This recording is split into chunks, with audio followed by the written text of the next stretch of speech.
Pengurusi Pakatan Harapan Datuk Seri Anwar Ibrahim konsisten dengan kenyataannya sebelum ini iaitu PH mempunyai jumlah kerusi parlimen yang cukup untuk bentuk kerajaan dengan bergabung bersama parti lain.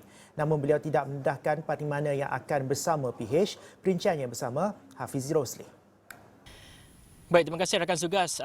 Langsung dari kediaman Datuk Seri Anwar Ibrahim, pengerusi Pakatan Harapan, yang di mana sebelum ini kita dengar ada cakap-cakap ataupun ada dakwaan di mana Datuk Seri Ahmad Zahid Hamidi iaitu pengerusi Barisan Nasional katanya akan bertemu dengan Datuk Seri Anwar Ibrahim.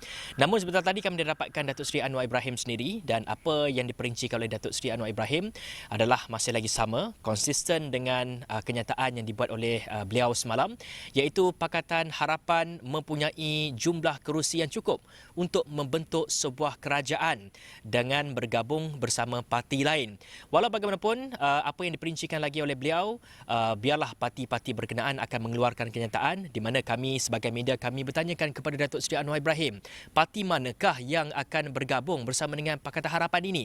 Namun penjelasan daripada Datuk Seri Anwar Ibrahim katanya biar parti akan mengeluarkan kenyataan masing-masing sama ada malam ini ataupun esok.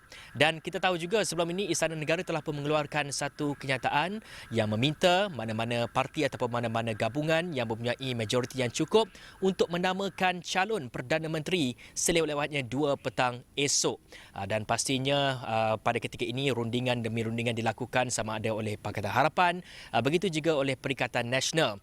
Dan kalau kita lihat kepada situasi ataupun keadaan dalam Barisan Nasional itu sendiri, kenyataan daripada Datuk Seri Ahmad Zahid Hamidi sebelum ini telah pun menyebut mengenai Barisan Nasional tidak mempunyai ataupun masih lagi belum membuat apa-apa rundingan bersama dengan Perikatan Nasional untuk membentuk sebuah kerajaan.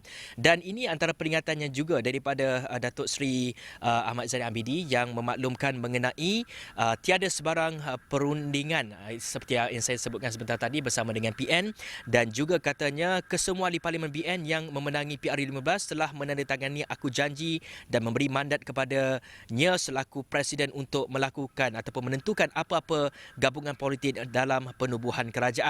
Dan katanya mana-mana ahli parlimen yang melanggar arahan parti akan mengakibatkan pelepasan keahlian parti tersebut. Parti termasuk kerusi parlimen selaras dengan Undang-Undang Larangan Ahli Dewan Rakyat bertukar parti seperti yang termaktub di bawah perkara 49A Perlembagaan Persekutuan. Jadi ini memberikan kuasa besar, kuasa ataupun mandat kepada Datuk Seri Ahmad Zahid Hamidi untuk menentukan dengan siapa sebenarnya akan bergabung untuk membentuk sebuah kerajaan. Kerana kita lihat pada ketika ini dengan keadaannya parlimen tergantung, tiada mana-mana gabungan yang mempunyai majoriti yang cukup, majoriti mudah untuk membentuk sebuah kerajaan, pastinya perlu ada gabungan antara parti-parti ataupun antara gabungan yang terbesar yang mempunyai kerusi terbesar seperti Perikatan Nasional dan juga Pakatan Harapan. Jadi di sini menjadi tanya kita, ke manakah sebenarnya ataupun dapat saya katakan sokongan Barisan Nasional ini akan pergi ke mana, sama ada bersama dengan Perikatan Nasional ataupun Pakatan Harapan.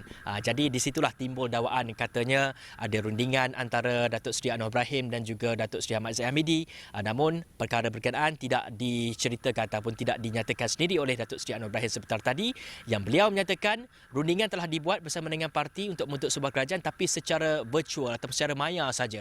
Tiada pertemuan-pertemuan seperti bersemuka dan sebagainya. Itu sedikit dapat saya bawakan langsung dari perkarangan kediaman pengerusi Pakatan Harapan Datuk Seri Anwar Ibrahim melihat kepada keadaan atau situasi politik yang katanya parti-parti yang bergabung dengan PH ini akan keluarkan kenyataan masing-masing sama ada hari ini ataupun esok selewat-lewatnya. Itu sedikit sebanyak perkembangan dapat saya bawakan langsung dari Sungai Long Kajang ini. Kita bersama rakan Sugas di studio. Silakan. Keduanya